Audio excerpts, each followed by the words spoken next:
Good afternoon. Today is Tuesday, July 20th, 2010. My name is Mark Depew. I'm the Director of Oral History at the Abraham Lincoln Presidential Library. And today I'm here with Vincent Speranza. Good afternoon, Vince. Yep. This is our third session. Yes, it is. So let's recap what we've already discussed. The first session we talked about growing up in Staten Island in New York City and what it was like growing up to parents of immigrants, and that was certainly a fascinating insight into your life. But we finished off that first session with enlisting or joining the military and deciding to be a paratrooper and ending up in the 101st Airborne. So our second session dealt with you getting to Europe and joining the 101st Airborne shortly after the Market Garden campaign in Holland. And wasn't too long after that that you found yourself in the Battle of the Bulge, a green paratrooper in a very veteran outfit. And we spent an awful lot of time talking about the Battle of the Bulge because it was an important battle and it was certainly an important experience for you. We left off last time, though. You were tantalizing us because you had gotten injured, gone back to England, and were on convalescent leave with a buddy in Scotland at the time, and we had to cut that story right in the middle. So I'm going to let you pick it up from there. Well, we had settled into the Red Cross rooms there for 50 cents a night instead of using the $7.50 a night that the Army was paying us. And who's your buddy you're with again? Joe Willis, Joseph A. Willis. He won the Silver Star, by the way, in the Battle of the Bulge. And he was from Florida, Tampa. And we decided we had run our back pay and so on up, perhaps illegally on the black market, but we had ran our money up to $1,200, and we had 2 weeks now and $1,200. We were going to buy a car, and then they told us they'd sell us a car, but if you don't have any petrol coupons, laddie, there's no sense in buying a car. And so they talked us out of that. We talked a cab driver into tripling his weekly take and just be our transportation out there. Now, the next thing we needed now was something to drink. So we talked to our cab driver and we said, where can we get something to drink? And he said, he said, the Johnny Walker factory is down on the Clyde River. He said, but there's no sense in trying. He says, it's all rationed, it's all taken care of, and it's for the officers only. And we said, where is this warehouse? Just take us to it. So we filled up our musette bags with cartons of cigarettes, which were gold. And during World War II, you could get anything for a pack of cigarettes or a carton of cigarettes. And he takes us down to the factory, and here comes this night watchman. He was a former soldier. He had gotten hit badly in North Africa, he told us. And we started talking to him and saying, by the way, he says, I know what you want, laddie. He says, but I cannot do it. It's not for sale. He said, it's all rationed, it's all counted for, and it's going to ship. And we said, well, maybe you could find a broken box or something. And we laid out a carton of cigarettes. And he said, laddie, he said, I wish I could help you. I wish I could help you. And we laid out another carton. And he said, laddie, he said, look, he said, we said, we need something to drink. We're on 2-week furlough. And he looked and he said, Chesterfield's, my favorite cigarette. He said, I got to go see if I can do something for you. He goes back in there. He comes back out with a carton. 12 bottles of Johnny Walker, red label. And he said, laddie, he said, a couple or more. We put out 2 more cartons of cigarettes, and he gave us the whole carton. So we went back to the Red Cross, put the carton under the bed, sharpened up our clothes, and went and asked the cabbie to take us to the best restaurant in town. And it was called the Brown Derby. And the Brown Derby had an orchestra playing up in the. It sounded pretty bad, but I guess wartime. You know, what could you expect? But we found a couple of bugs in the lettuce there, and so we left there, and decided to find a dance hall or something where we could find some company, and we took a bottle of Johnny Walker and went to this local dance hall there in Edinburgh, and went in and sat down at a table. Now, most of the people there were Scots, and we thought it was kind of amusing to see two skirts whirling around on the floor, you know, the Scot with his kilt and his girl, and so on. And we just looked around, put the bottle of Johnny Walker on the middle of the table, and gasps came from around, and we just looked around at you today, two of the nicest girls we could find. Would you come and have a seat and have a drink with us? Oh, that we would, sir, that we would. So we're sitting there and having fun and talking and laughing, and one of the Scots comes over and says, he says, Yankee, he says, I cannot help it. He said, Johnny Walker Red with Scotch whiskey, he says, is something that's made right here in Edinburgh, but I haven't had a taste of it in 5 years. And we said, well, have some. He said, let me tell you a good story, Yanks. And we said, okay. He said, there was a little town out of Scotland, he said, and on one mountain there was a little village, and on the other mountain there was another little village, and sure enough, he said, Johnny McTavish fell in love with his girlfriend Jeannie in the other valley, and so he had to go up and down the valleys to find his girlfriend Jeannie, and they decided to get married. So McTavish said, at Christmas time, would that be the best time? And she said, yes, that would. And he said, all right. He said, and in honor of the occasion, I'm going to have to get a new kilt. So he goes down to the village store, and he says, MacDougall, he says, I need 3 yards of material for a new kilt. MacDougall says, you're in rare luck, Johnny. You're in rare luck, he says, because I've got 3.5 yards on a bolt that I'll give you at a bargain price. He said, I don't need 3.5 yards. I need just 3 yards for the kilt. What will I do with the other half a yard? He said, you can always cut off the half a yard and make a scarf for your girlfriend, Jeannie. Ah, he said, a bargain price? A bargain price. Okay. He buys the 3.5 yards, he goes home, cuts off the half a yard for the scarf, and wraps it around him and looks in the mirror, and he says, think I'll go show my girlfriend Jeannie. And he tucks it in, throws on his overcoat, starts down the valley. Unbeknownst to him, the kilt falls off. He knocks on the door, Jeannie girl. She says, yes. He says, Jeannie girl, that's something I want to show you.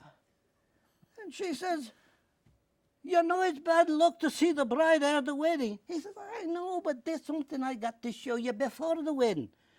And she says, well, all right. And she opens the door, and he throws open his overcoat and says, how do you like it, lass? And she gulped and said, it's nice. He said, that's another half of it, lass. I've got another half a yard at home to wrap around your neck. Well, we thought that was kind of funny, and he deserved a drink, so we gave him a drink. And the more we drank, the more I was curious. I said, is it really true what the Scots wear under their kilt? And my buddy said, why don't you go find out? I said, yeah. I looked around the room. I picked the smallest guy I could find. I walked over to him. He was leaning over the table. I lifted up his skirt, and I said, it's nothing. Boom, he hit me, and I slid across the floor and under the table. And I said, as I shook my head, Well, I found out the hard way. The Scot came running after me, picked me up. A Yankee said, I didn't want to do that. He said, I didn't want to hurt you. He said, but you don't do that to a Scot. And I said, well, I apologized. And so I said, come and have a drink with us. Well, we had a very fine party, and the rest of the time we were there in Edinburgh. It was a party every night, and we really enjoyed it, and then prepared ourselves to go back to combat. And we left Edinburgh, caught a plane ride back to London, and then from there back to France. And the experience there was just what you might call a happy interlude. You know, there are. Well, can I ask you Yes. a question here, Vince? You're raised a good Catholic boy, right? Yes, sir. And some of these stories you just told now maybe aren't necessarily the kind of things that you want to go and talk to the priest about in the confessional. So how much of this has to do with the war and having this brief interlude and knowing that you got to go back? I'm positive that by this time we had quite a cavalier attitude. The idea was, hey, look, you've tasted and experienced combat. You know what it is, and you realize that any time, at any moment, you can be splattered against the wall or cut in half by a machine gun. The attitude we had then, now we were very young. I was 19 years old. The attitude was, hey, we're not going to make this war probably with all the things that are going on, but let's enjoy what we've got while we can. And we didn't care for the concert. You know, we were going to be reasonable. We weren't going to hurt anybody, but we just had this. They called it in those days a devil-may-care attitude. Until the war is over, you didn't do a lot of sober thinking about your behavior. Hey, do what you can do, maybe, and get away with. But you know, I don't mean that we were reckless, but we certainly did not think too much about the consequences of some of the things we were doing. Okay. Now you know. Well, I think that addresses the question. I wanted to take this opportunity, and now that you're going back to the war, to correct a mistake that I made last time in saying that I didn't think that Gerd von Rundstedt, Field Marshal von Rundstedt, was the commander of the German forces in the West. And Vince, you were right, and I was wrong. So let's get you back to the war and tell us about what happens when you did get back to the front. Well, when we got back, the army was moving, and our outfit was moving. We left the Bastogne area around the 19th of January. I think I mentioned that to you. I think that's the right date. And now, and I really can't, I think he's a little fuzzy on this, but because we were moving to so many places. We got on trucks, and we're moving now through Alsace-Lorraine. And in Alsace-Lorraine, you know, the people would be lined up, hey, American, American, and the kids, you know, waving the flags, and yet we knew that Alsace had been passed hand between Germans and the French so many times, and so the little kids would say, cigarette pour papa, and you give the kid a cigarette or one of the chocolate bars, and then the kid would say, vive la France, vive la France. So we'd turn suddenly and say, Cheek Heil, and the kid would go, no, vive la France, vive la France. You know, these poor kids, one generation to the next, they didn't know who they belonged to. Well, especially Alsace-Lorraine, because that'd been traded back and forth between Germany and France. Every 20 years. And so going through there, I think it was in Austria, when all of a sudden a train of army trucks, we were out in tents, a train of army trucks came through. They had big boilers on them, and some kind of gas heaters, whatever it was. They set up a whole series of tents, and they set up hot showers. Now, this was the first shower we'd had since Bastogne. since before Bastogne. And they gave us clean underwear. This is before you'd gotten injured then? Before what? Before you had gotten injured and gone to England? Yeah. Okay. I may have the time frames a little screwed up here, but I remember getting clean underwear and clean clothes, and you were allowed 3 minutes. There was a non-com there with a watch. Get in there, out. But we all had a hot shower and clean clothes and so on, and you can't believe what that did for our day, that day. Now, I remember the town of Ninekirken as one of the places we went, and then Birch's Garden. We were sent to Birch's Garden, and in Birch's Garden, we were billeted in like German houses all around there. And you know that Nazi banner I showed you? It's where I got it. And this is no small banner. It must be No, 20 feet wide. Well, long. Yeah. And maybe 10 feet wide. It was one of the parade banners, and I saw this one hanging over the balcony of the mayor's house in Birch's Garden. Birch's Garden is down at the foot of the mountain where Hitler's eagle's nest was. And I wanted that banner. So I told the guys, hey, lay off a minute, and I said, I'm going up there and get that flag. So I put my bayonet on the rifle, and I climbed up over the porch, and it's hanging over this balcony there. I kicked the door open and to see if anybody was around, and all of a sudden I hear a noise back there, and I go charging in, and here's this little old fat guy, rotund man, and come out and saying, 9 shooting, 9 shooting, 9 shooting. I said, I'm not going to shoot you. I just want that banner over there. So he pulls his wife and the kids out. He had 2, 3 little kids. And he said, 9 shooting. No. I said, I'm not going to shoot you. I just want the flag. Oh. And he sends the kid out to get the banner, and he starts pulling stuff out of the drawers, you know, silverware with the Nazi stamps, and said anything that he thought I might want as a souvenir. But, you know, I didn't want anything else. I just took the banner and took off. Now, my squad was billeted in like a small hotel. And we had, for the first time, and I don't know how long, we slept in beds. They had kicked the Germans out. A lot of times they kick them out altogether, or sometimes they just tell them to go upstairs and stay up there. But the bed had one of those big feather things. No sheets, no blankets or anything. Just this big feather, but the most comfortable thing you ever saw in your life. You sleep warm, and the thing just wraps around you when you get into bed. But early one morning, I'm out there, and I'm cleaning my rifle yet again. It's early. And from upstairs, I hear a rather melodious female voice singing. Vor du Kaserne, vor dem großen Tor, steht ein Laterne und steht die noch davor.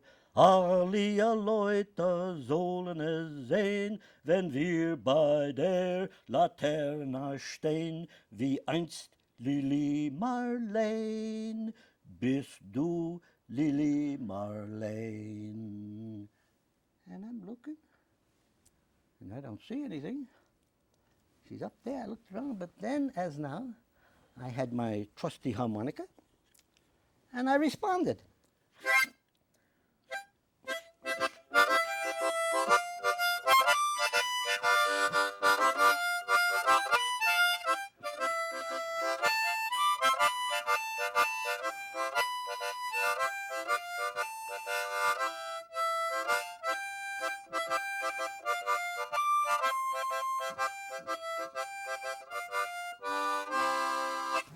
Well, she stuck her head out. And why wouldn't she? And she smiled. And she said, Der vous la caserne, quand le jour s'enfuit, stille la terre, soudain s'allume lui. C'est dans ce coin que le soir est s'entendait, rempli d'espoir, tout doux Lily Marlène, tout doux Lily Marlène. Now, there's a non-fraternization policy. We're not supposed to talk to the Germans. We're not supposed to have anything to do with them while the war's on. And how do I respond to that? I said, underneath the lamppost by the village gate. What the hell are the rest of the words? I don't know. La la la la. And she started laughing like hell. She laughed, and I waved, and she went verboten. And that was the end of that, for that moment anyway. Obviously, I must have violated the non-fraternization policy, because how else did I learn the German and French words to Lily Marlène? But those are the kind of interludes every once in a while. Any combat man will tell you that war is a pretty brutal thing, and it's nasty most of the time. But there are times in between, sometimes, that you can think back on and say, you know what a pleasant thing that was, that little, and let's say the aftermath. I enjoyed reflecting on that every now and then as pinpricks in a brutish situation that was pretty nice. Was that story made a little bit sweeter because basically that was at the end of the war in Europe? Near the end, yeah. And I, we wanted to start feeling sorry for them a little bit, but you can't. You think back and you say, how many of the guys got blasted around and blown into pieces? And so I don't think, except for these moments when, of course, you're interested in something else, I don't think I spent much time feeling sorry for the Germans. Let's roll the clock back a few months, because there's a couple things that I know I wanted to ask you about. One of them was how you got injured in the first place, because I don't think we addressed that in the first interview. We're moving out of Bastogne, January something, and every so often they'd tell us, get off the trucks and set up a perimeter here, because we're supposed to be leading the American troops that are pursuing the German army back into Germany. Von Rundstedt's army that failed at Bastogne. They're moving back. And we got into a little firefight there, and I got out of my foxhole at the wrong time one time, and a mortar attack came in. And I told you about that. I got hit, and I don't remember anything because they shot me full of morphine. But they didn't feel they had the right equipment at the. I found this out later. I don't know anything except that I wake up and I'm in an ambulance type vehicle. It wasn't an ambulance, and they took me to where was the nearest airport back from then. I don't know, but a piece of the shrapnel had gone under my eye, and they thought it was going to hit the brain or something, and they did not want to fool with it. They sent me to the hospital in England. And that's how. Was there any part of you that felt bad that you were leaving your buddies? Absolutely. Let me tell you about that. I think some of the movies, have overdone it, where you cradle each other in your arms, and but you really form a bond with a guy that's sharing a foxhole with you, or who's sharing a mortar attack or an artillery attack. Especially when, like one time Steve Pentek pulled me when we were still in Bastogne. Pulled me through there was snow on the ground and so on, and your equipment, sticks when I had been from concussion. I wasn't hit with anything, but the concussion from the shell knocked me down, and he pulled me back into the foxhole before the rest of the snipes hit. And I know damn well the stuff that was landing around there, if he hadn't pulled me back in, that would have been the end. And how do you talk to a man like that afterwards? How do you feel about him? You know what you feel. Okay? And I, as I said, when I first got there as a replacement, you're nothing. Once you have shared the combat experience, hey, you're one of the boys, and it's something that, well, it's not hard to explain. How do you feel about somebody who has saved your life or shared dangers with you, so and so? You know how you feel. You feel warm, and you hope you can do the same for him, and so on. And that feeling, I think, was portrayed fairly well in some of those movies that came out recently. Saving Private Ryan and Band of Brothers. Band of Brothers and D-Day, the 6th of June, and so on. Any combat man will tell you this. He'll say, it is such a unique experience, combat, that anybody who shares it with you has to be somebody special afterwards. And for example, later in life and business dealings and so on and so on, when you talk to people and they mention or you ask about whether in the army, in combat, well, you trust him a heck of a lot more than you would anybody else, because you say, hey, man has been in combat, he knows what life's and what's important in life and so on, and I don't think he'd cheat me, especially when he finds out I'm a fellow combat veteran. One of the other things that was a common experience for a lot of the soldiers going into Europe at that time was hearing about or stumbling across some of the Nazi concentration camps. Did you have an experience like that? I remember it, I don't know which one it was, but the 501,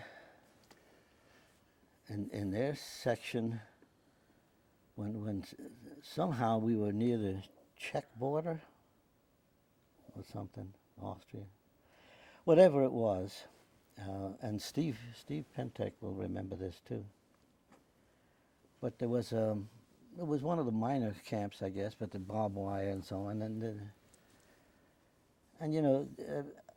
I can't believe that there are some people who want us to believe that they think that the Holocaust was a myth, that it never happened, and so on and so on. When so many of us saw these things, with our own eyes and so on, how the hell can you expect anybody to believe that you're saying this is a myth and a joke and it never happened? At any rate, we came across this gate, and the pictures you see of all the skin and bones, and there were no no guards around or anything.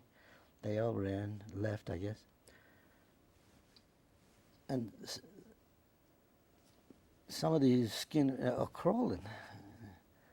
They can't stand up, and Steve and I, we're almost puking. We start giving them whatever chocolate bar, or ration, K-Rat, whatever we had. And the officer came by and said, no. He said, don't do it. He said, you'll kill him.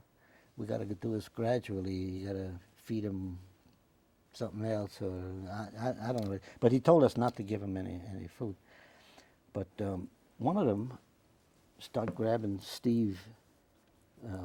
They're kissing our boots, and started grabbing Steve's leg and talking to in Hungarian. Steve Pentek is Hungarian, and Steve knew the Hungarian language. And so I said, Steve, what's he trying to say? And he says, the pond out there, the pond, it's got fish in it. We said, oh, well, we would know what to do about that. Took a concussion grenade, phew, threw it in the pond. Boom, all the fish come to the top, and here these people grabbing them. Beating them up. You know, I never told this story to my kids. I very seldom told it to anybody. But anytime you doubt that man can be inhumane to his fellow man, just think back to some of these things of what people did to each other. And maybe the fellow who said civilization is but a thin veneer over the animal instincts of us all. And when that veneer cracks, you see the result. You know, I saw the ovens. Geez. How do people with a how do they live with themselves when you take somebody and you throw them in an oven to be burned? You know what?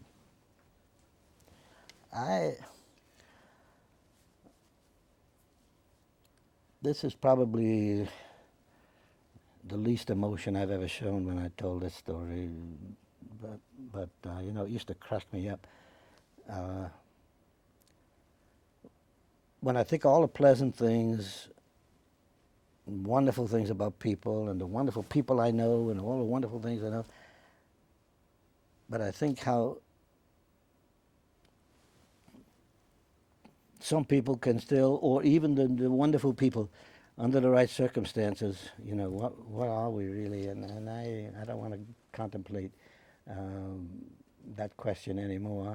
I'm getting too old now to get emotional about these things. But Mark, you get a lot of experiences from being in a war. You try to play it by the rules. They say, you know, the Geneva Convention, the rules of war, respect your fellow soldiers and so on. So yeah. But then you run across things like this and you say, how can you respect anybody who did anything like that? And without feeling bad about it or anything. They're gods.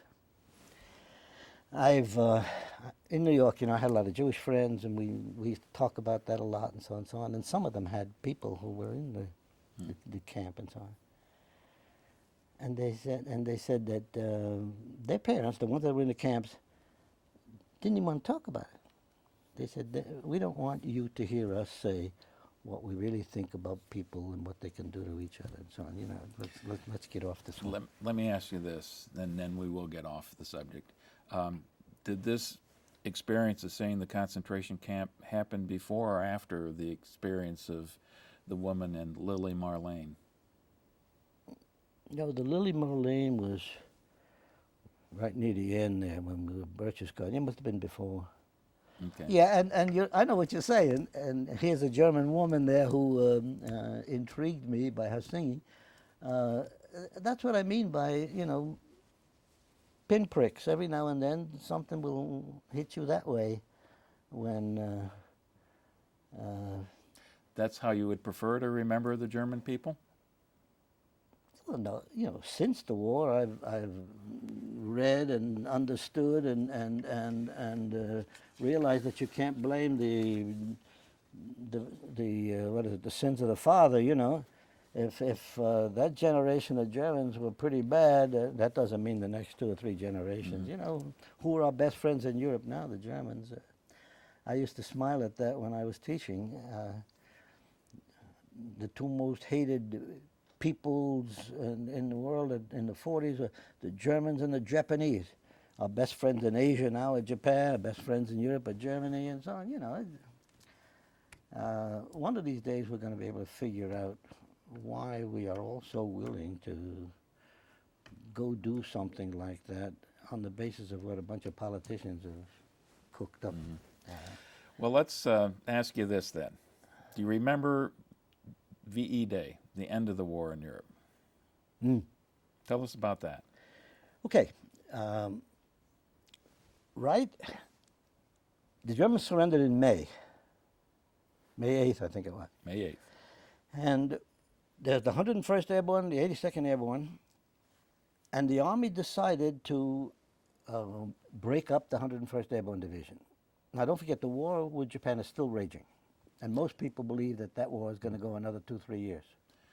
But on the VE Day itself, was that something that the No, troops this is not celebrated? VE Day. I'm talking about right after the Germans surrendered in May. Okay, okay.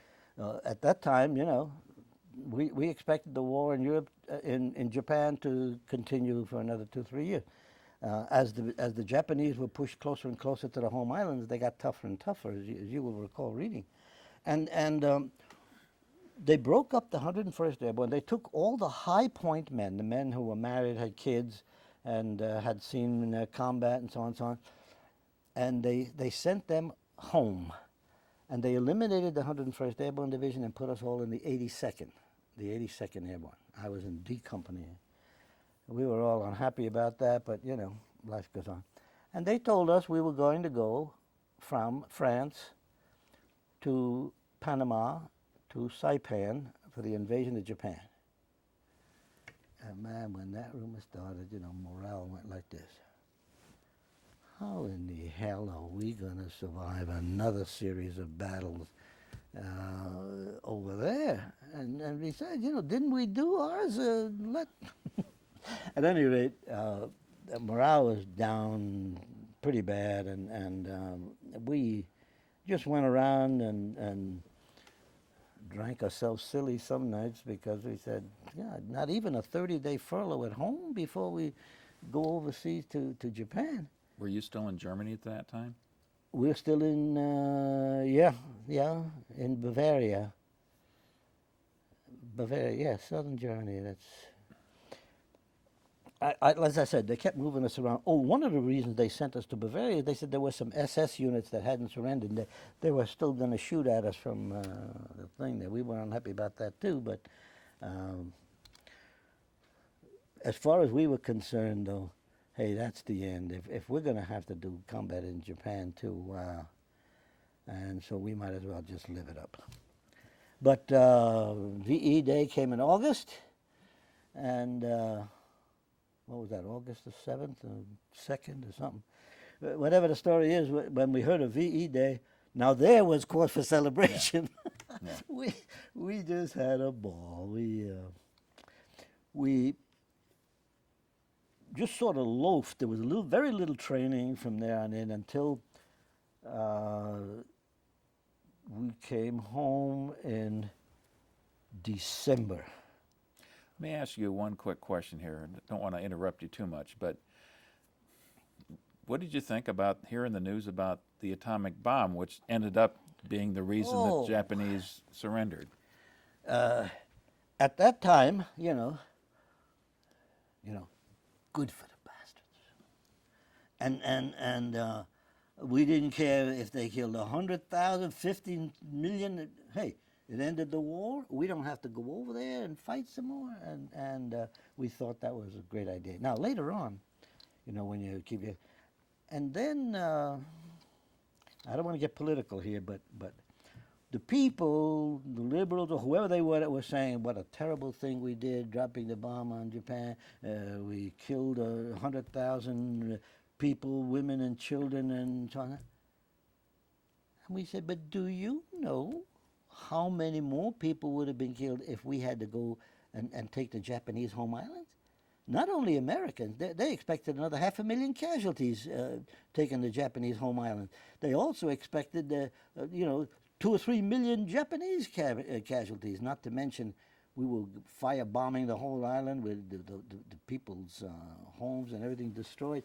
The atomic bomb not only shortened the war, but it saved an awful lot of lives. And those people who were trying to make us out as we're barbarians because we did this and that, hey lady, you haven't been in combat and you don't know what they did to us. Besides, they started it.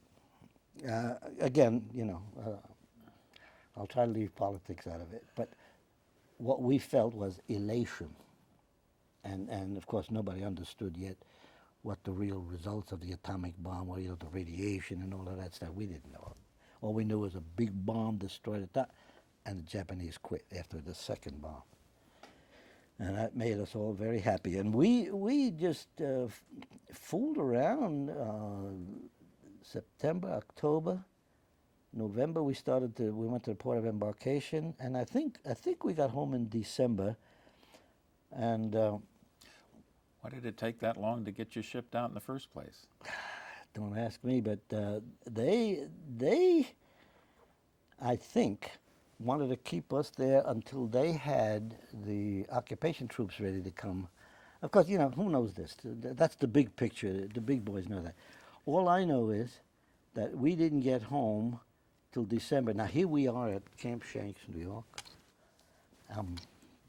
50 minutes from home. And so as soon as we get there, put in for a pass. No passes. I said, what are you talking about? They said, no, there's going to be a parade down Fifth Avenue, I think January the 5th or something like that. One of those pictures that I gave you showed you that somebody took a picture of that parade. But we said, well, we'll come back for the parade, but we're all going to be discharged from the Army soon. And no passes. So a bunch of us said, the hell with you. We went home. We all got on there. We went home. And with all the fooling around I did during the war,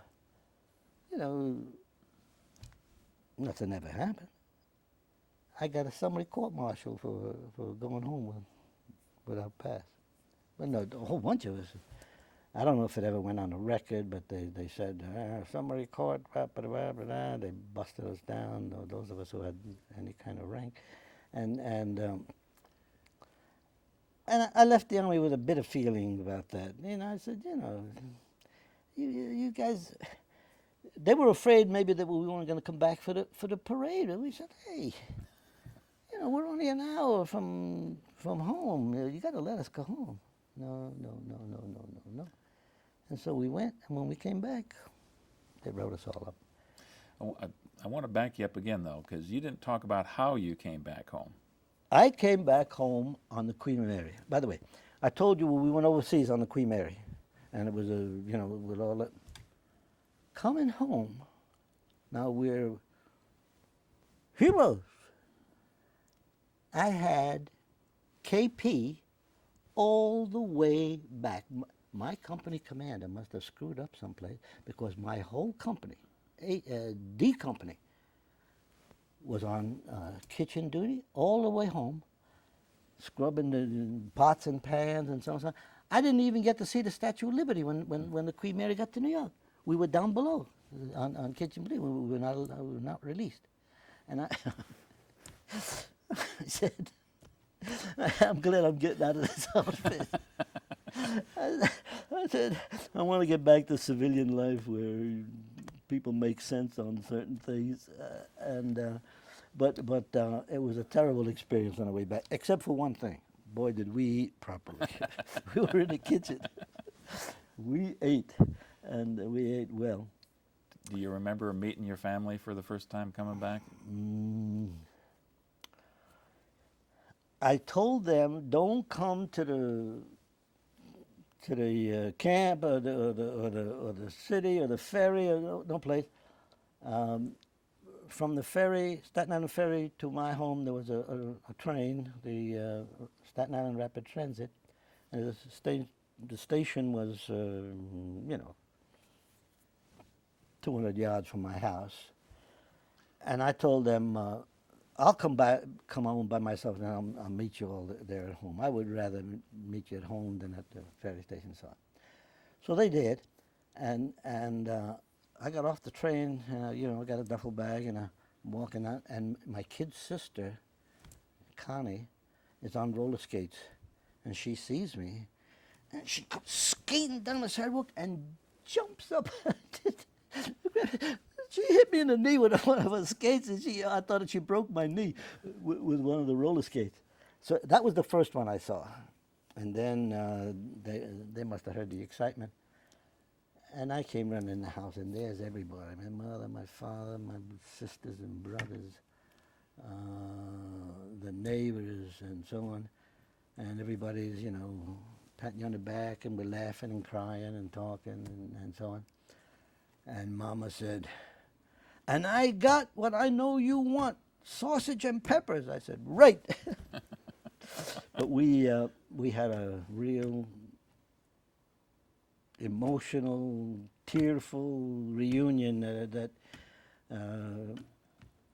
members of the family and friends and neighbors and so on who, you know, if you asked them, they probably would never tell you, but they didn't expect you to come back. You know, a lot of times we thought, hey, if you go overseas, you're dead. But they really gave me a warm welcome back, and my parents especially, you know, sort of remained back a little. And then after everybody went home, damn, just my parents sat down with me. My father asked me about this and that and the other thing. And my mother, she was worried about what kind of nutrition I had. What did they give me to eat and so on. And what did I said, well, I'm pretty good. My teeth were going bad because we didn't get right vegetables and so on. But my parents had a quiet moment with me afterward. And I was grateful for that. I had a chance to really talk to them, you know. And Mama kept asking me, "Did you get the lasagna I sent you? How about when I sent you the jars with the meatballs?" I said, "Mom, anything like that came through, the postal people, whatever they saw, it would never get delivered to us." She said, "All those nice things that I made you, the cake, the this, the cooking." One time, I got delivery of a box, and all it had was crumbs in it. The cookies had been taken out, and the crumbs were left in the box, retied and sent to me. It was as a joke, I guess. But we didn't get, and my mother was so disappointed. She thought all along that, boy, I was getting some good stuff, at least from her, but it didn't happen. And I spent the next day or two, you know, just sitting around the house, and then got up, went visiting, you know. Did you get any of that good wine that your dad Oh, made? of course. And I asked him, like, you know, the way all the neighbors, "Pop, how'd the wine come out this year?" He said, "Oh, superbo." And I would say, let's have a glass. And he go get the thing there, pour us a glass. Salute. Drink. He was so worried that I was going to be sent to Italy, and that I would have to fight the Italian army. But he asked me after the war, "What, you know, suppose," I said, "Hey, Bob, we're Americans, not Italian. The Italians were on the wrong side of the war. That's the way it goes."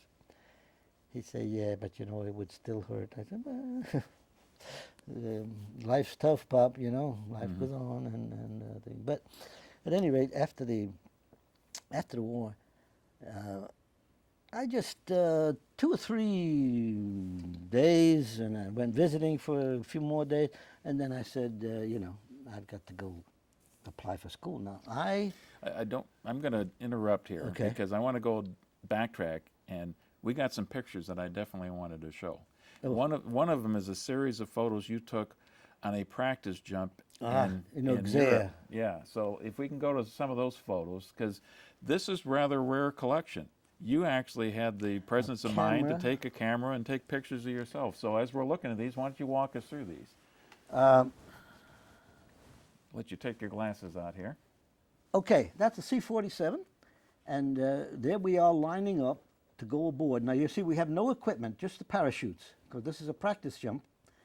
And we found out later that this jump was supposed to get us ready for the jump into Berlin. Supposedly at one point the 82nd and the 101st were going to jump into Berlin before the bigwigs decided to let the Russians take Berlin.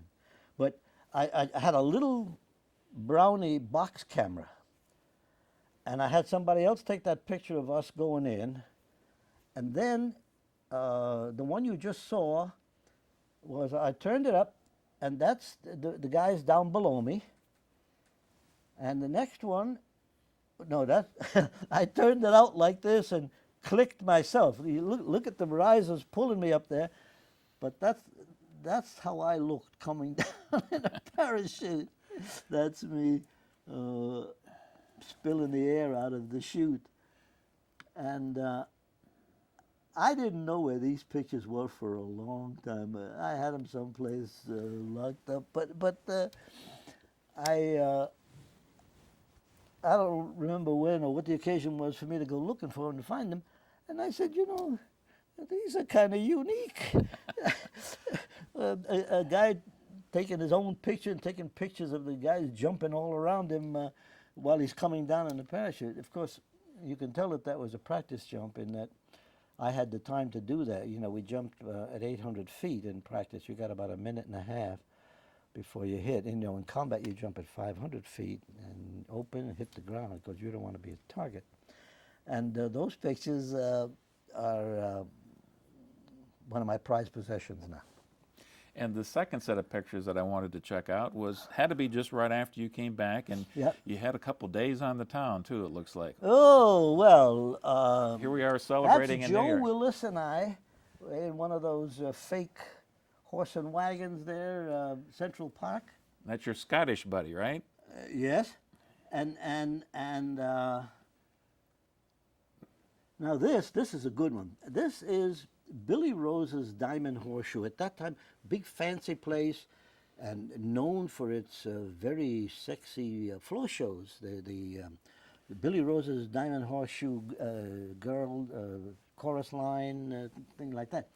And so we wanted to go in there. All of those other guys are country boys. No, the one on the left here, that Carmine, he was a New York City guy. But they said that they'd never seen anything like that. They wanted to go in there, but we didn't have any money. I said, you know, it's expensive in there. I said, I'll tell you what we can do. We'll try to find out when the floor show's about to start. We'll go in there, and we pooled all of our money. We had enough for maybe one beer. So we go in there and sit down, and so we ordered a beer.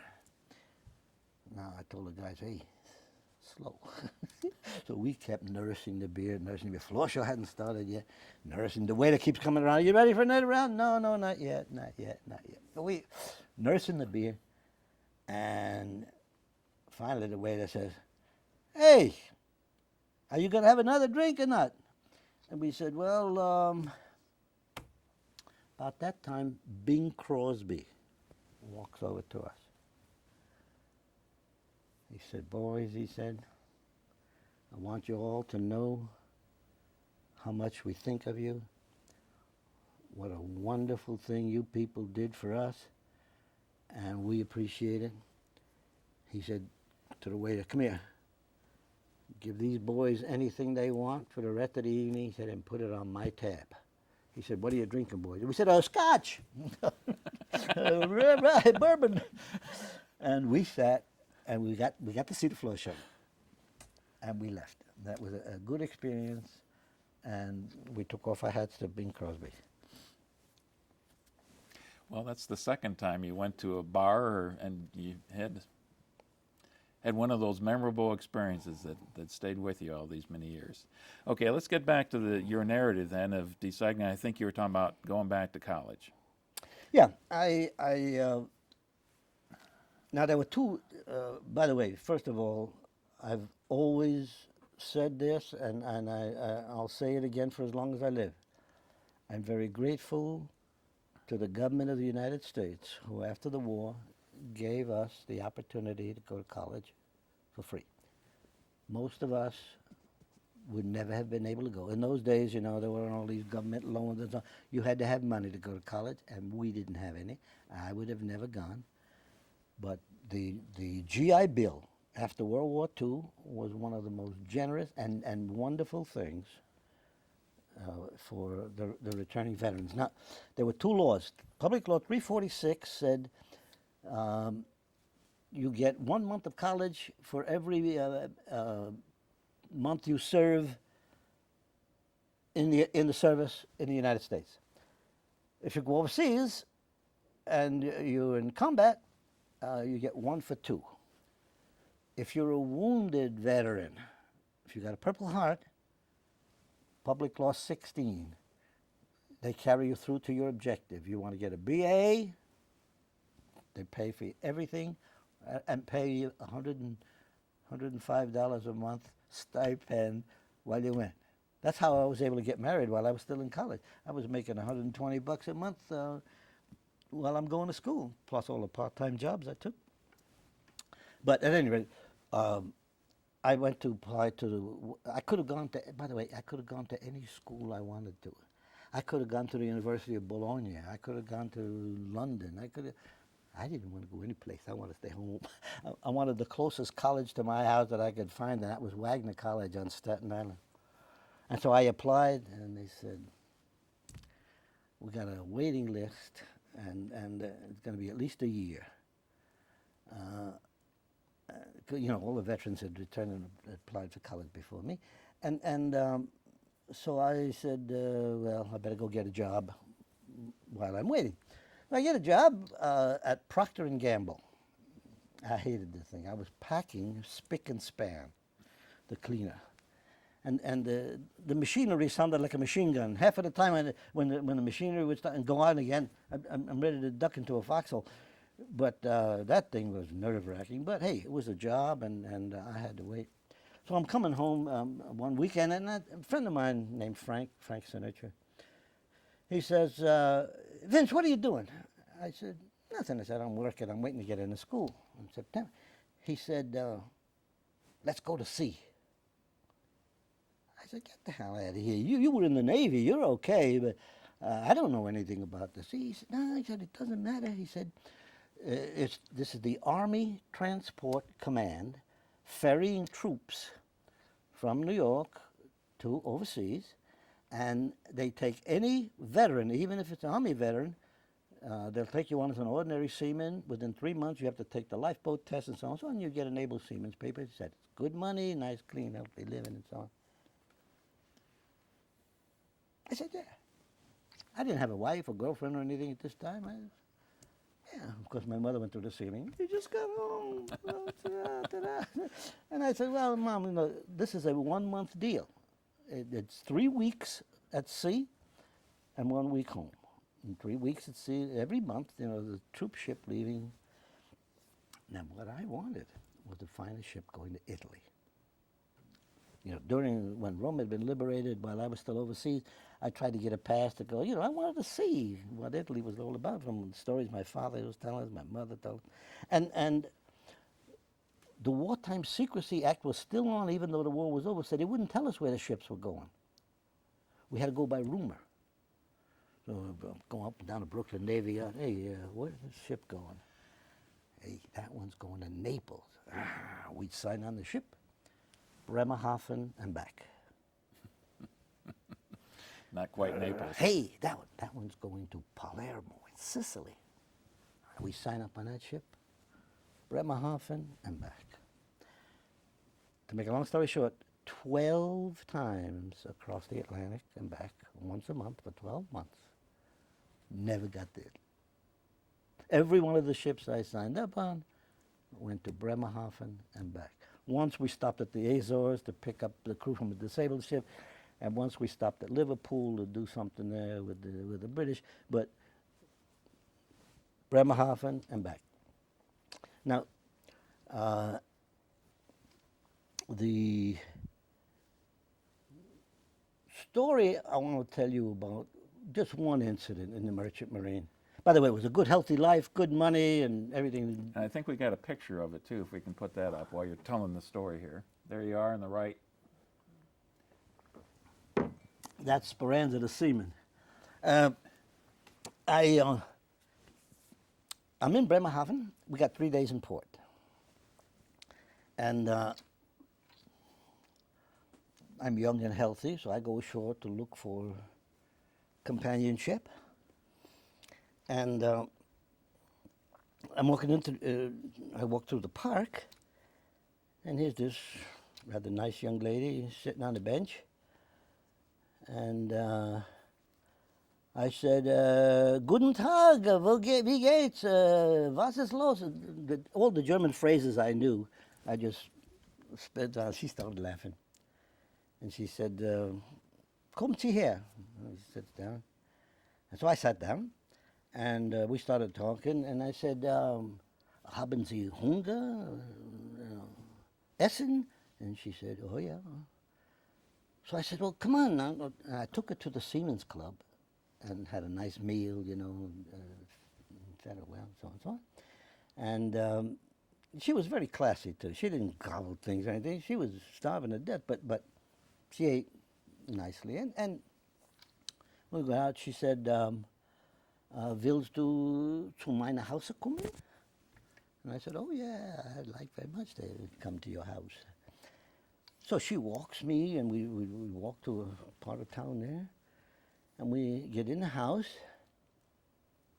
and as soon as we get in the door, here comes this big, blonde, blue-eyed, the typical Aryan-looking German young man, and she says, this is meine Bruder Hansi.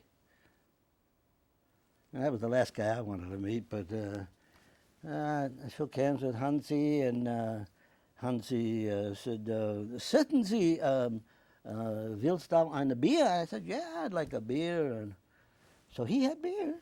We started drinking beer, and he said, "Wo bist du in the Krieg?" Where were you during the war? I said, "Oh, ich bin ein Fallschirmjäger." He said, I said, "Me too, Fallschirmjäger, German 6th Parachute Division." That was a very famous German parachute division. He said, and I said, "Me, 101st Airborne Division." He said, he said, "We captured you in Normandy." I said, "You're full of crap. We captured you in Normandy." And he said, no. They started laughing.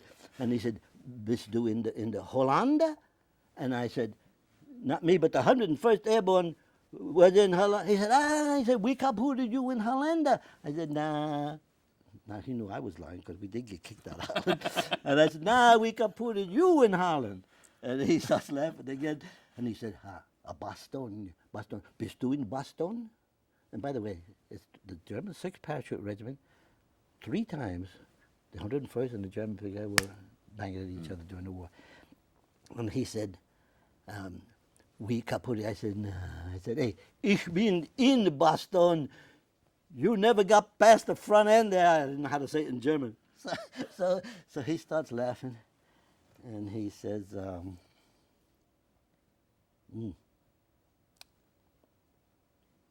just shook his head like this. And I sat back, and I think it hit us both at the same time.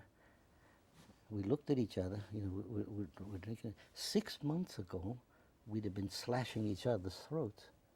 And here we are sitting down, having a beer, talking. And we might have shot at each other during the war. He was in the 6th Parachute Regiment, which was at all 3 of the battles that the 101st Airborne was in. And Hansi, he just seemed like a nice guy. We were drinking beer and so on. And, again, you think. But, of course, at that time I was young and pretty set in my convictions about the war and so on and so on. And I didn't like him after that. But and I never saw him again, of course. But, again, it's one of those things that you reflect on later, But it's something. It might have been even more of a miracle that he survived the war, considering how tough it was for those in the 101st. Oh yeah. And he was in all 3, Normandy, Holland, and Bastogne. Of course, we don't know what he was in the Army, though. He might have been a photographer or something, you know, but a guy that doesn't get involved in the battles. But I don't know. He seemed like. So what happens after the Merchant Marines? Well, the Merchant Marine is over in. I'm supposed to start school in September. And in August, I took my last trip, came back from August, and I resigned from the Merchant Marine, and they gave me, you know, whatever mustering out pay and stuff they had, and they also said you've got 30 days of free hospital care. You had reminded me before we began this to ask you about Hansi. Did you just tell That's them? Hansi, yeah. That's that story. Meine Okay. Bruder Hansi. Okay. Very good. And the 30 days Marine Hospital on Staten Island for any hospital care that you need. And so I went and decided to take advantage of, got a checkup, I got my teeth fixed and so on. And then, and my wife would never admit this, I decided I needed a circumcision. So I decided to get it done. It's going to be done for nothing. That's a healthy thing and this and that. So I go into the hospital and tell them that's what I want. So I went in, I got the circumcision, and I'm sitting in a bed. I got my shirt off. And here comes this, I'm going to say, creature out of heaven. What a beautiful woman, I don't know. She had a waist like this, you know, the nurses wore those white starched uniforms then, and they had the hat with the band and so on. And she's got a shape like a, and she comes walking with about an entourage of 15 guys, I'm exaggerating, 3 or 4 guys, all who want to assist her, push the cart, you know. She's the surgical nurse in charge of the ward. Well, she starts around there, and then I see her walking right over to me.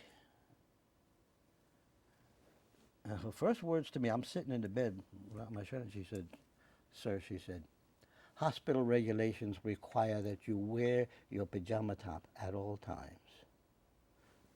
I said, So I put it on, of course, and I said, "My goodness, look at that."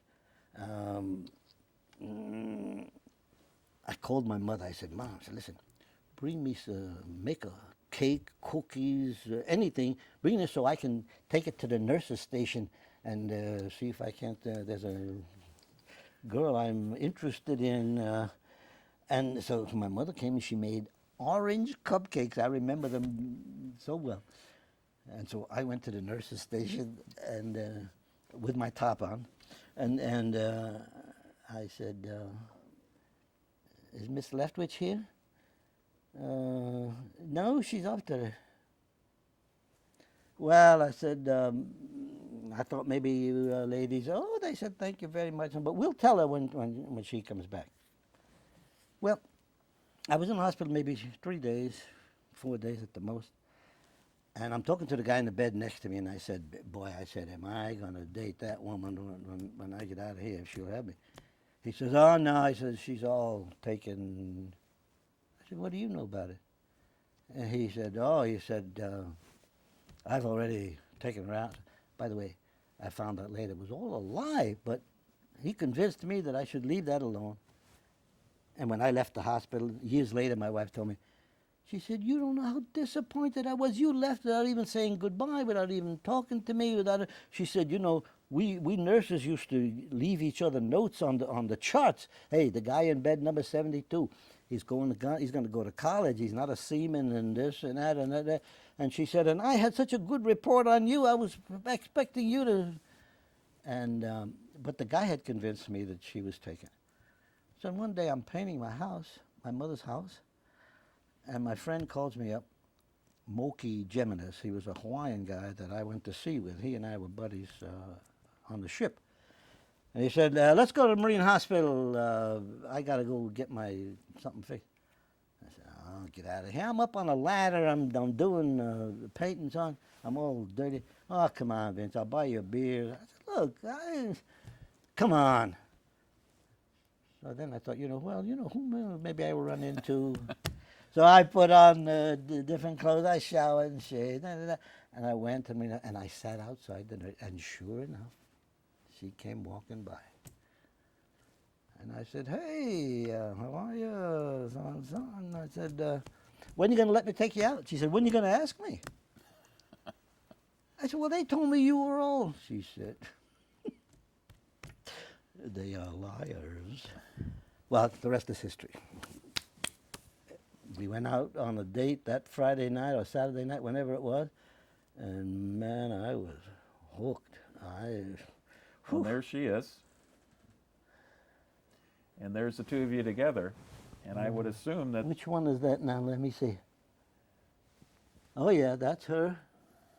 Yeah, that's our 25th anniversary, silver anniversary, the one on the right. she still looks very young.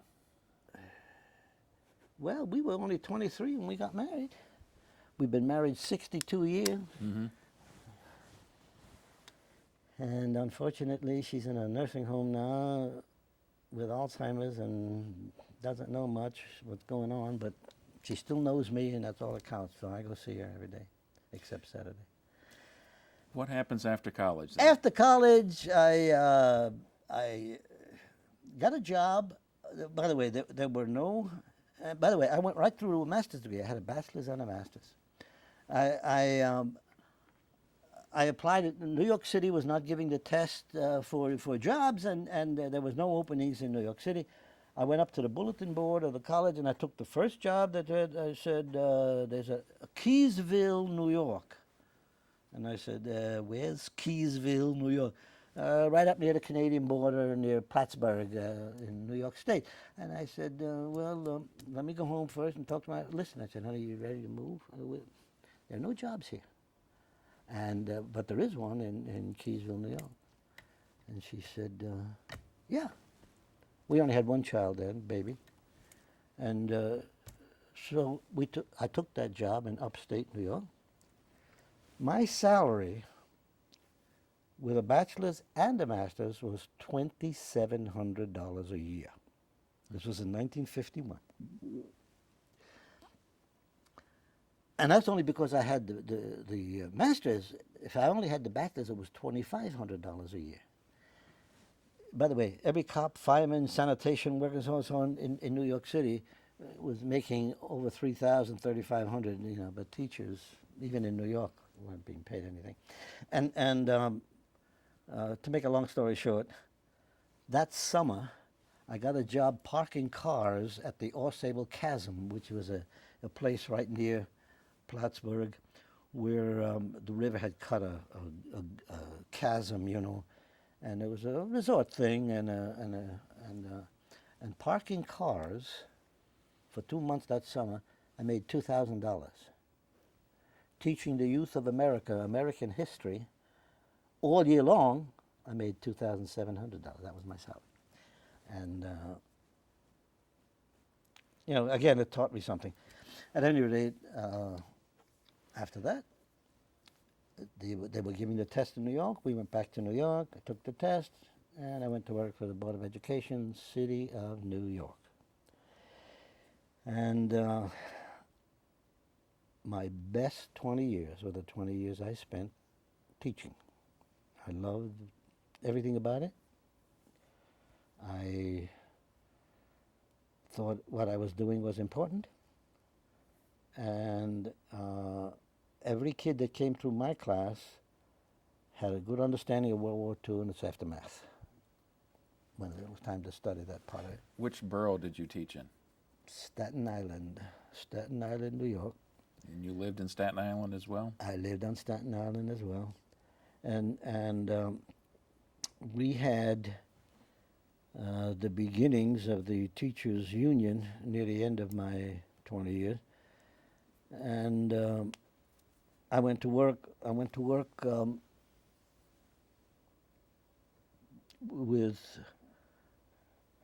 just a part-time with a new union just starting in New York, the United Federation of Teachers, and I I was one of the local chapter chairmen in the schools and so on. What I want to say is that right at the end of my classroom teaching, I got into the teacher union movement, and that's what brought me to Springfield. I was borrowed by the California teachers when they were just starting. We were the only ones that had any experience.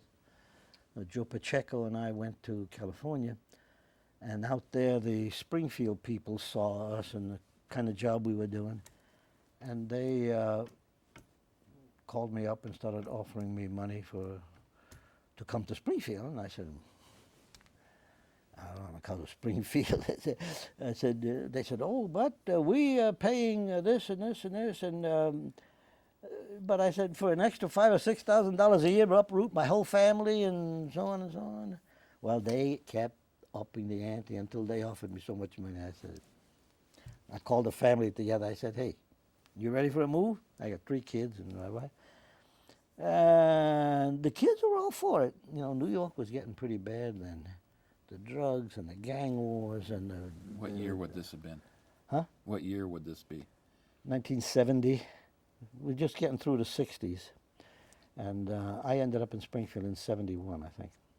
But the family was for it. The money offer was good. And so I went to Springfield. And in Springfield, I worked for 10 years with various groups and so on. And then retired to Florida. The kids are all grown and gone. My last 2 had gone to they'd finished college, and the wife and I had bought a piece of property in Florida about 30 years before that, out of a magazine. Out of a magazine, they had a Rainbow Lakes Estates lots, 1 acre of land, $600, $10 down, $10 a month. And I said, I just quit smoking then, cigarettes. And I said, how do you go wrong with that? And people said, you're going to get stuck. You're going to have a swamp there that's alligators and so on. I said, well, for $10 down and $10 a month, so I'll raise alligators. But whatever the story is, within the first 5 years, they allowed you to go down and look at it, and they'd give you your money back if you didn't like it. And we went down and looked at it. It was great. It was great. Nice corner lot. And so when we retired, that's where we went. Built a house and so on. And I'm doing beautifully in retirement. I'm still active. I'm student teaching, I practice teaching, keep my hand in that, and I got involved in politics. I was having a great time. And I'm in a gun shop one time looking for a sight for my shotgun, an electronic sight. And the woman who was serving me, well-dressed, middle-aged, nice-looking woman, and she had an accent.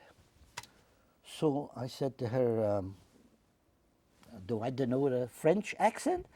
And she said, no, Belgique. I said, oh, Belgium. She said, yes. She said, you been to Belgium? I said, well, yeah, but it was during the war. I didn't see anything but, bombs and shells. And she said, oh, she said, you Bastogne? I said, yes, I was in Bastogne. She said, the 101st Airborne? I said, yes. She said, oh, I am so glad to see you. She said, I'm from Bastogne. I said, oh. She said, have you been back? I said, no. She said, oh, she says, you must go back. She said, the people of Bastogne love the 101st Airborne Division. She said, you go to Bastogne with a little pin or something that says 101st Airborne Division, you don't buy a drink or a meal the whole time you're there. I said, really? She said, yeah. I said, but I was there 65 years ago. She said, doesn't matter, the people of Bastogne remember. I went back home, talked to my wife and so on and so on. And, well, maybe someday. Well, in the year 2000, my wife gets diagnosed with Alzheimer's. Now, I have no family in Florida. And I just figured that it's time to get back close to the family if I'm going to have a sick wife. And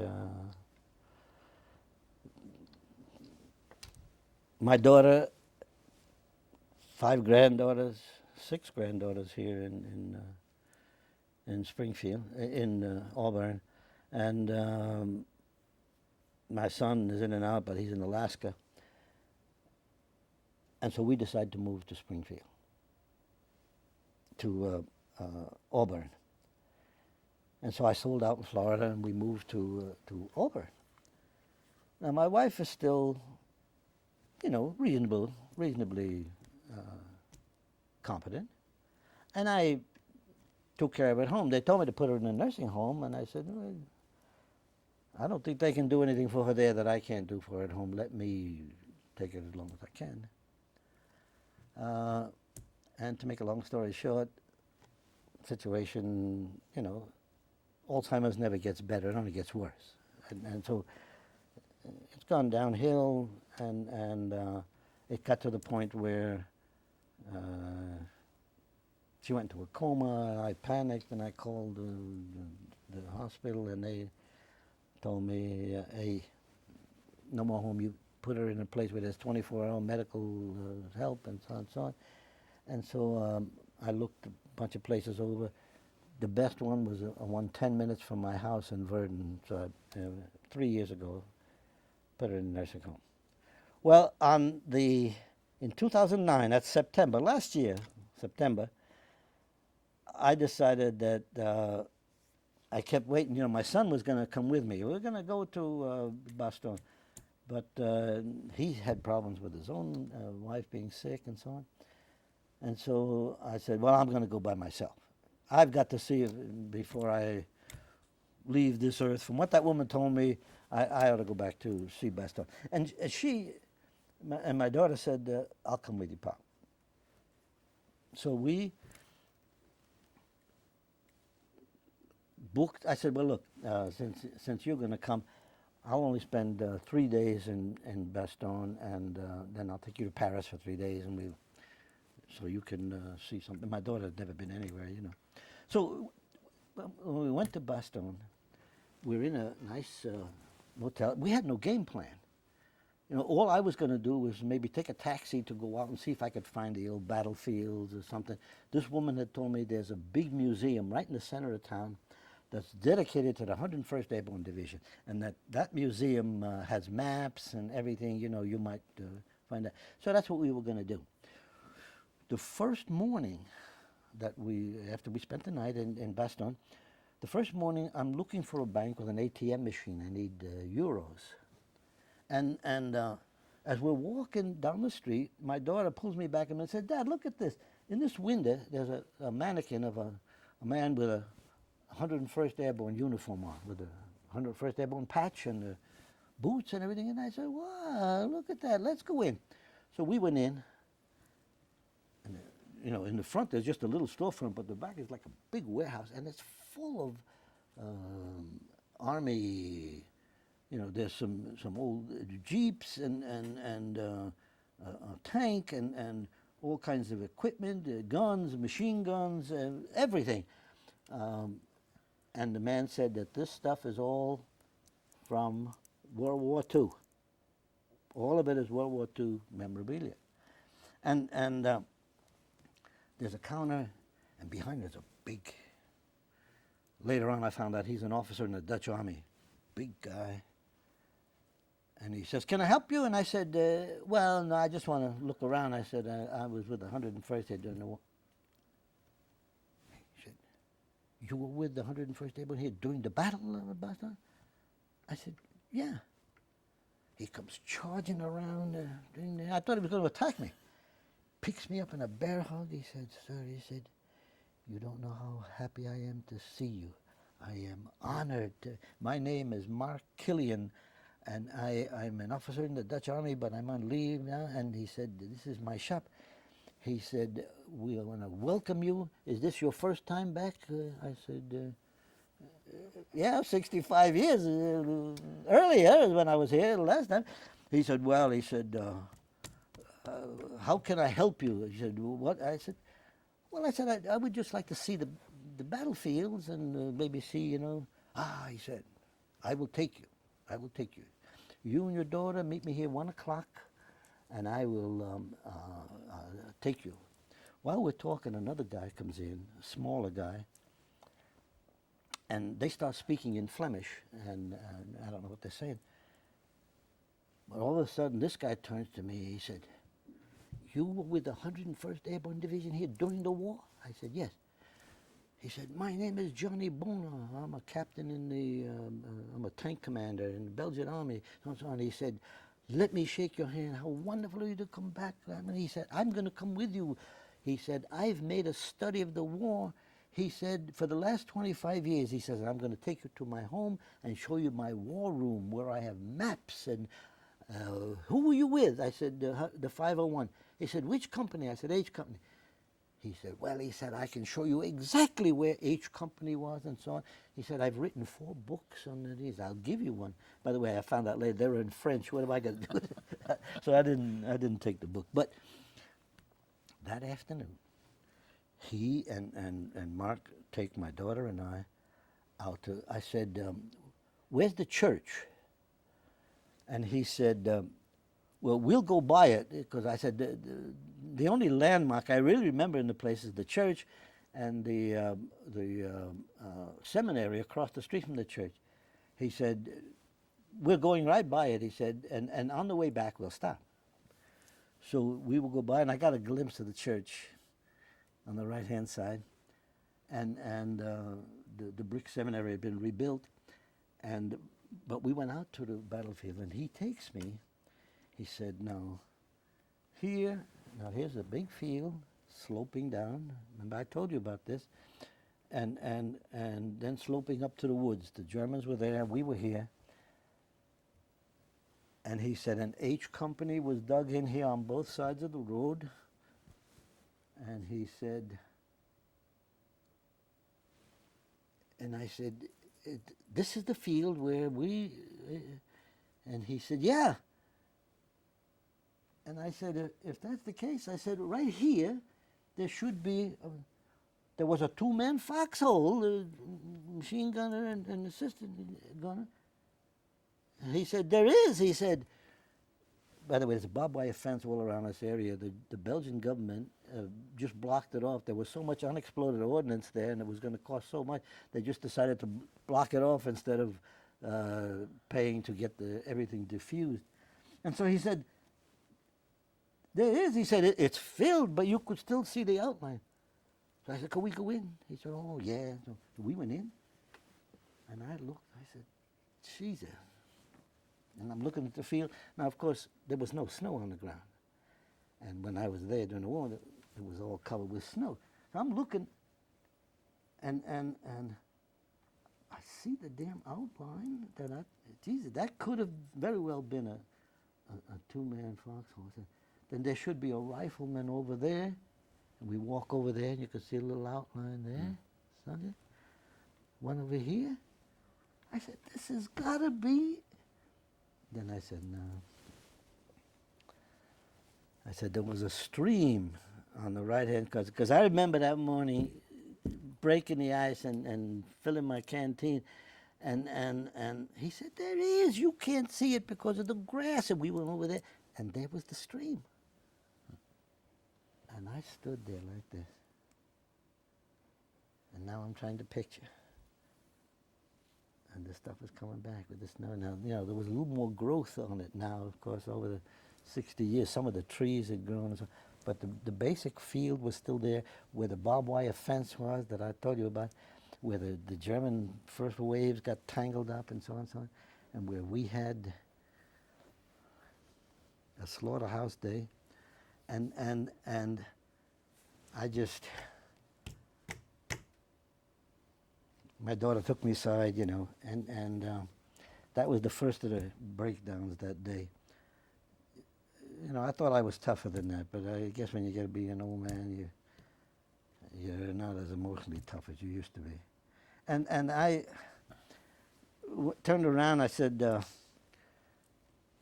"Tell me something." I said, there was a barn, stone, all made of stone, attached to the house. In Belgium and in the Low Country, in a lot of places in Europe, they used to attach the barns to the house because the heat from the animals helped to heat the house. And also, you know, in the wintertime, you just walk into the barn. But I said, there was a barn. I said, and he said, and we went up the road a little bit, and there was the barn. He said, the stone barn. He said, this is still the original. The owner has put it up for like national monument, their version of keeping it as a memento or something. And I said, now that I said, if the barn is there, then there was a barbed wire fence here. And he said, no, he said, there was a barbed wire fence, but all the poles are rotted, and so on and so on. He said, you got to pay. But I just, so I said, let's go back to town. Let me take you, may I take you to lunch? And they said, oh, yes. So we go to lunch, and I'm laughing already. We go to lunch, and I ordered a few bottles of wine. I'm going to change the mood here because I was feeling, you know, sorry for myself. And so we start drinking wine and talking and telling stories and so on. And I started saying to them, oh, you forgot to take me to the church. I said, you know something about that church? I said, during the war, I said, my buddy had gotten hit in both legs. And he got sent back. We were surrounded and cut off. And both my friends are, you know, saying, yeah, they knew about that. We were surrounded and cut off, and we couldn't get the wounded out, so the wounded are laying on the floor of the church. And I said, I went to look for my buddy. And I stepped in among the wounded there laying on the concrete floor, and I found my buddy, Joe Willis, and I said, Joe, I said, how you doing? And he said, oh, I'm okay. He said, it's just a couple of pieces of shrapnel in my legs. He said, I'll be out of here quick. I said, well, Joe, I said, can I do anything for you? He said, hey, Speranza, go find me something to drink. Now my friends are starting to perk their heads up. I said, Joe, where the hell am I going to find you something to drink? We're surrounded and cut off. There's no supplies or anything coming in. So he said, go look in the old taverns. Maybe something left. So I went down to the tavern, and the first one was all broken glass and nothing. I went down to the second one, and there was beer on tap. I took my helmet off. My friends now are going like this. And I said, and I filled it up with beer, and I took it back to the church, and I started, and both of them practically stood up and said, you were the GI who brought beer to the wounded during the Battle of Bastogne? I said, yeah. They said, oh, Vincent, you don't know. I said, I don't know what. They said, you're famous all over Europe. I said, all over Europe? He said, waiter, come here. Bring me 3 bottles of Airborne beer. This is what came. They took the bottle and they showed me. Here's a picture of a paratrooper with a helmet full of beer bringing it to his friends. They said about 20 years ago, he said there are 127 brewers in Belgium. And 20 years ago, so one of them from this area who heard that rumor about a GI who gave beer to the wounded during the war, and he said, we'll honor this man. He said, but we thought it was a rumor. We didn't know. He said, and now he said, what a miracle. Standing in front of us is the man who did this. Well, I said, well, I got to take a bottle at home so I can show my friends and so on. He said, and you know what? He said, they serve it in a ceramic bowl in the shape of a helmet. I said, okay. Okay. The next day we went to the church. And we went inside. And when I got in the church,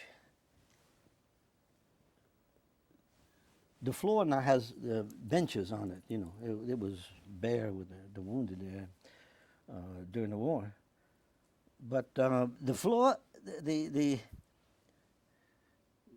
scene of the guys laying on the floor came back, you know, and then just hit me right here. And I looked, and I turned away, and I looked again, and I broke again. So my daughter takes me to the back of the church,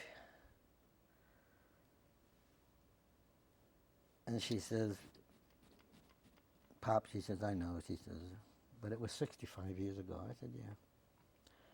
Across the back of the church comes an old woman with a cane, hobbling, and a little boy with her. And she comes up to me and says, Sir,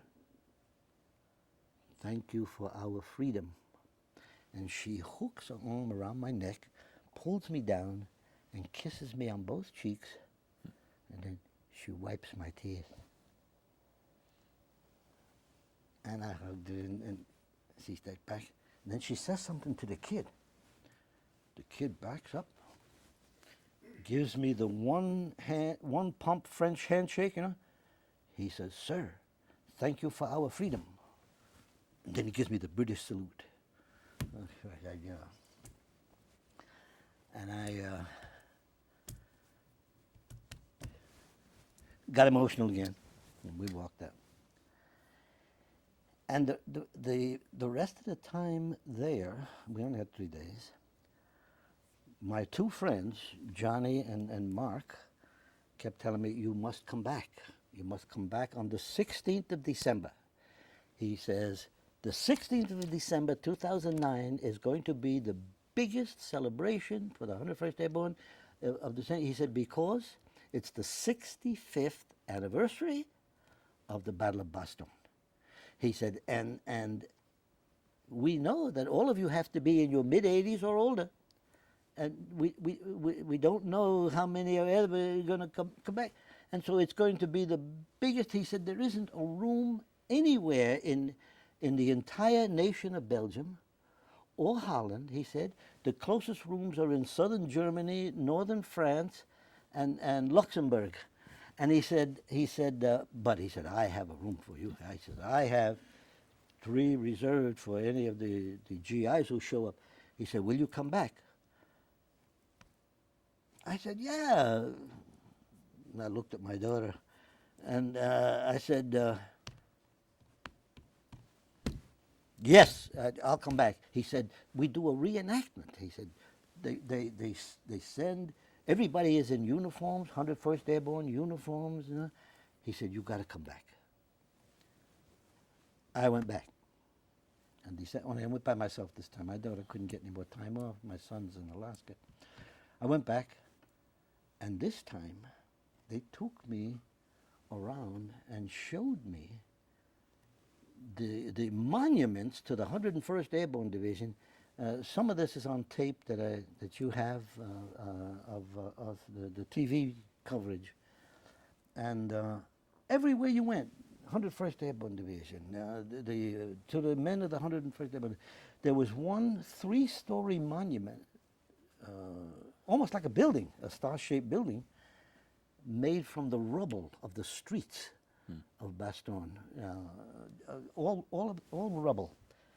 And everywhere I went, everybody, sir, kids too. In other words, not just the people who were there during the war, the old people who they taught it to their kids down to the last generation, because the little kids, they said, we have it in school. They took me to a place, McAuliffe's Cave, they called it, where McAuliffe had his headquarters in a basement. And McAuliffe's cave was called the Nut Cave because that's where supposedly when the Germans asked for the surrender, and he said nuts. And when I went there, there's a whole bunch of school children there. And you know me and kids. I went over to the kids. I tried to talk to them. I said, "How you doing?" And they kept looking at me and looking at their teacher and no compris, no compris. I said, I said, American, Belgian, friends, people, no compris, no compris. I said, well, you know this one then. Frère Jacques, Frère Jacques, the kids are singing. Dormez-vous, dormez-vous, sono mille mattina, ding dang dong. Where the kids all, and I'm hugging them all. I got some good pictures of that too, by the way. The teacher took the pictures. But the VIP places I told you about, before I got to Bastogne, I flew from Springfield to New York, and I'm waiting for my plane to go to Brussels. And I got a little pin to pin of 101st Airborne Division, and I'm walking to the bathroom in the waiting room, and this gentleman says, "Hey, you going to Belgium?" I said, "Yes." He said, "You're 101st Airborne Division?" I said, "Yeah." He said, "You're going to the celebration?" I said, "Yeah." He said, "So am I." I said, "Oh." He said, "Who do you represent?" I said, "Just myself. I'm one of the veterans of the Battle of Bastogne." And he said, "Oh." He said, "Well," he said, "I'm General Patton's grandson." I said, "Oh, nice to meet you, sir." He said, "Hey," he said, "and I would like to take a picture with you." I said, "Okay." So this woman had come up. She said, "Sir," she said, I'm Belgian from Bastogne," she said. "May I take you?" I said, "Okay, but first you take a picture of us, and then he'll take a picture of us." And so on. But I have those pictures that I think I showed you too. And when we got to Bastogne, he was going to set me up. He said, "Be sure to look for me." He said, "because I've got the VIP section." So the joke of the whole thing was, when he asked me where I was staying, I said, "It's the Leo." He said, "The Leo?" He said, "That's the best hotel in town. It's right across the street from the square where the museum is and so on." He said, "They got me stuck in a hotel in a little town outside of Bastogne." I said, "Oh, well." And at all the ceremonies, the French ambassador, the British ambassador, the German, the American ambassador, all of that, they all sit on the sides. There were four of us, four veterans who were there. We had the seats of honor. When I finally went to visit him in this VIP place, first of all, the MP wouldn't let me in, and so I said, General Patton's grandson invited me. He said, "Oh, well," he said, "well, let me see." They go get him. He comes out himself. So he lets me in there, and here's this place full of, diplomats, all kinds of officers in there. I think some of them still had the old pinks.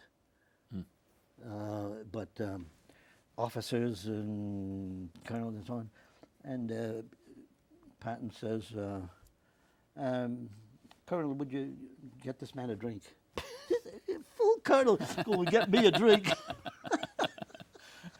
He should have known I was that I was an acting sergeant at the highest point in my life. But I didn't want to stay there. I stayed a little while, and I said, "Well, thanks a lot. I appreciate you." But I went with the boys, and we had, as I said, you have the video of this stuff, but it was a wonderful experience, and I'm going back. They said every year on the 16th of December, we want you to come back. We'll take care of everything, so on, so on. And I said, well, I think we have some pictures. I know we have some pictures. I think one of them includes a shot with General Patton's grandson. So oh yeah? let's check those out real quick. Those are my Dutch commandos who just came out of Afghanistan. Okay. And these are And some that, of the now, other veterans. the one on the right there is the Japanese guy from the Band of Brothers. Now the other one there, I don't know who he is. Well, let's go to the next one here because I think it's Yeah, the one that's Patton's grandson on the right, the bottom okay. on the right. And those two are Dutch journalists. I forgot their names. Okay. Well, this is probably the best opportunity here. We're again running short of time. Yeah. And I could sit here all day and listen to you talk about these things. But I think it's important that we kind of wrap this all up by asking you some questions of reflection on this whole business. And the first one I want to ask you is, I'm curious of how much you talked about this with your family, with your wife. And part of that is why now you're willing to talk about this today. Practically none. When I first came home from the wars, before I was married, when I started college, there were a group of us, all veterans who were just freshly out of the Army, who would sit at a coffee table and talk. But when you're with anybody else, first of all, most of the stories you tell people are hard for non-combat people to understand or to even believe you. I've still got some stories I haven't told you. I haven't told anybody because they're just unbelievable. Only another combat man can really understand how these things happen because combat is crazy. You know, you never know what's going to happen. You never know what miracles take place or what devastation. You're concerned about people thinking you're just lying when you tell them a story that's outrageous. You know, one night I'm almost sure I was standing guard with a German soldier. But the family, you know, you don't want to talk to them about it at all. And I didn't. My kids to this day are saying to me, "Pop, you never told us this. You never did that." And in my own mind, as far as I was concerned, hey, there was a certain job that had to be done. We did it. It's over. I don't want to fool around with that stuff anymore. I didn't go to any reunions. I didn't go into join any clubs or groups. Nothing. And I had this notion that if I didn't talk about it, pretty soon I'd forget the unpleasant parts, you know. And I think I did. I didn't dwell on that stuff at all. And I would have a brief comeback. You know, I was teaching American history. When we got to World War II, I would bring in this trunk full of stuff I have with the German helmets and gas masks and So your students knew that you were in the 101st. Oh yeah, they knew. Yeah. In other words, I told, I took the whole day, the whole period for my experiences in World War II. In other words, the day before you study the war, political, social, economic, and then I took one day to do this. And I would try to, without being melodramatic, give the kids a little feeling for, hey, you know what, and your time may come when you'll be asked to defend the country. And you've got to be ready and willing to understand that here's what happens in a war, and that's why when the country's in danger, you've got to be ready to be called. But then that was like a teaching tool. I didn't dwell on it. Now, it wasn't until that woman that I told you about in Florida, who told me about Bastogne and so on, so that I started thinking about it again. And then at the time,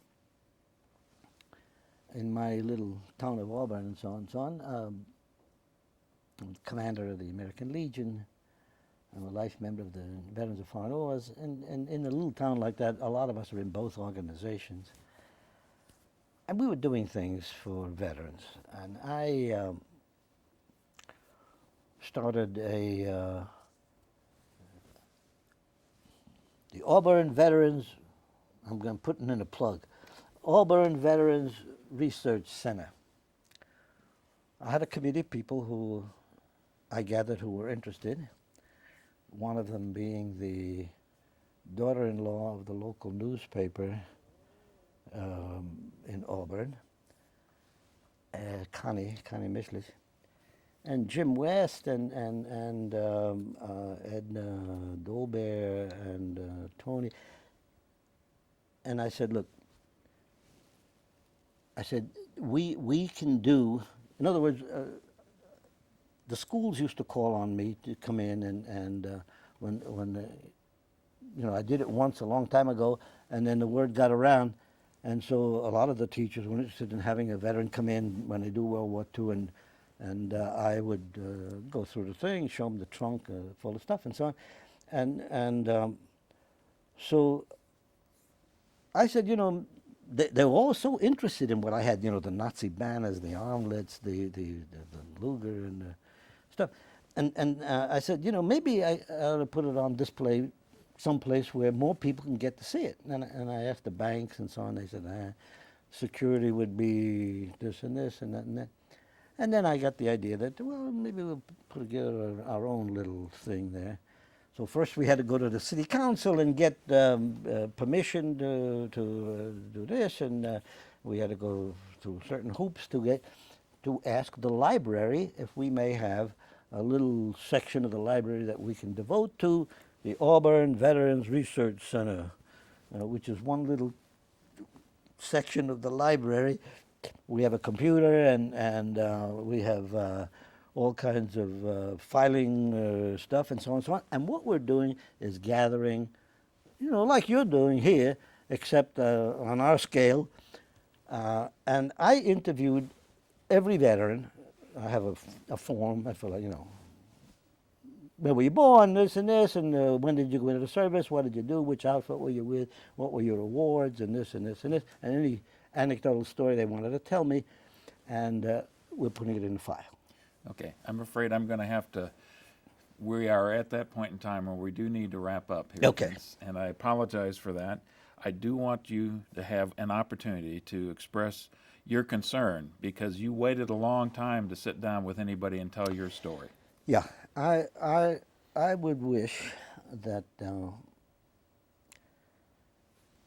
none of this story, none of the things that I'm doing can be used other than for personal viewing. That any other reproduction of the material or use of the material, so on and so on, is forbidden except with the written permission of the library and me. And I say that for a lot of reasons. Most important of all, you know, I used to be a pretty private guy, and now here my life story is all over the place. And but more important than that, I don't want any of the war stories, war materials, and so on, to be used in a way that would reflect badly on the real heroes of this whole thing, the guys that are buried in Bastogne right now. I would feel that I had done my friends a disservice if in any way the story of their sacrifices and so on was used to make money on, or whatever you want to call it. I want to keep the use of the material controlled by you and me, and the entire story be available only for personal viewing. Okay. Well, I am very happy that you decided to do this. I know that it wasn't necessarily something that you were eager to do. You just explained why you weren't eager to do that. I'm thrilled that you decided to do it because I think it's invaluable history that people can learn from in the future. And there's a few fun stories sprinkled in there as well. So Vince, thank you very much for giving us the opportunity. Thank you. And thank you for sharing this experience with us.